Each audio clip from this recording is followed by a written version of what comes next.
नमस्कार दोस्तों, एक बार फिर से आपका स्वागत है त्रिनेत्र मुक्तिधाम। दोस्तों, इस वीडियो के पहले भाग में हमने जाना कि परमात्मा को पाना कठिन क्यों लगता है। आज की वीडियो में हम जानेंगे परमात्मा से हमारा रिश्ता क्या है और परमात्मा के प्रति हमारी गलत धारणा के नुकसान क्या है तथा पूर्ण गुरु का होना जरूरी क्यों है। दोस्तों, मैंने अक्सर लोगों को कहते सुना है कि हम पूजा पाठ भी करते हैं, दान पुण्य भी करते हैं, मगर भगवान फिर भी हमें दुख ही देते हैं।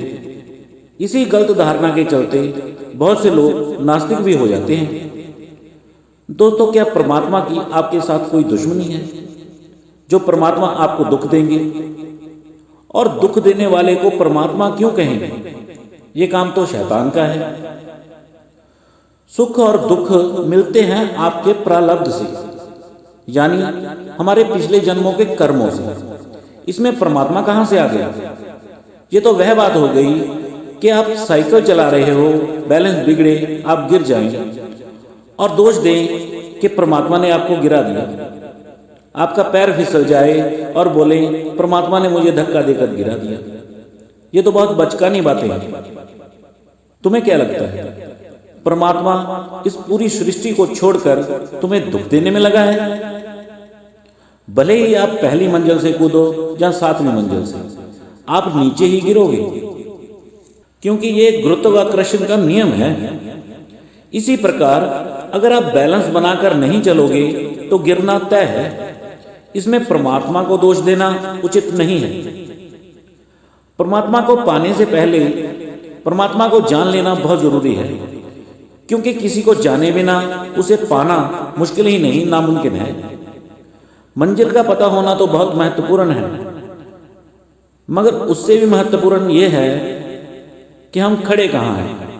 हो सकता है हम मंजिल के बहुत करीब खड़े हैं।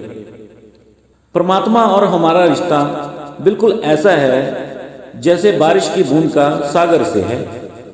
बूंद सागर में गिरती है तो बूंद कहाँ रह जाती है? वो तो सागर हो जाती है। इसी प्रकार जब आत्मा परमात्मा से मिलती है तो परमात्मा का ही रूप हो जाती है। और परमात्मा जिसको भी मिला है भीतर से ही मिला है। जो कुछ भी आप बाहर देखते हो ये सब इंसान के भीतर भी मौजूद है। तभी तो गुरु नानक देव जी ने गुरबानी में कहा है, जो ब्रह्मंडे सोई पिंडे। परमात्मा को पाने के लिए पूर्ण गुरु का होना लाजमी है, क्योंकि भीतर के रास्ते पर ना तो कोई मील पत्थर है ना कोई नक्शा। इंसान बाहर इतना नहीं भटकता जितना भीतर भटकता है। पूर्ण गुरु भीतर के रास्ते से पूरी तरह से वाकिफ होते हैं। उस रास्ते से उनका रोज का आना जाना होता है, क्योंकि वह माया के चक्कर से निकल चुके होते हैं। जैसे एक नागिन जब अपने अंडों में से बच्चे निकालती है तो सभी अंडों पर कुंडली मार कर बैठ जाती है, और जैसे ही बच्चे अंडों से बाहर आते हैं तो उन्हें खाना शुरू कर देती है।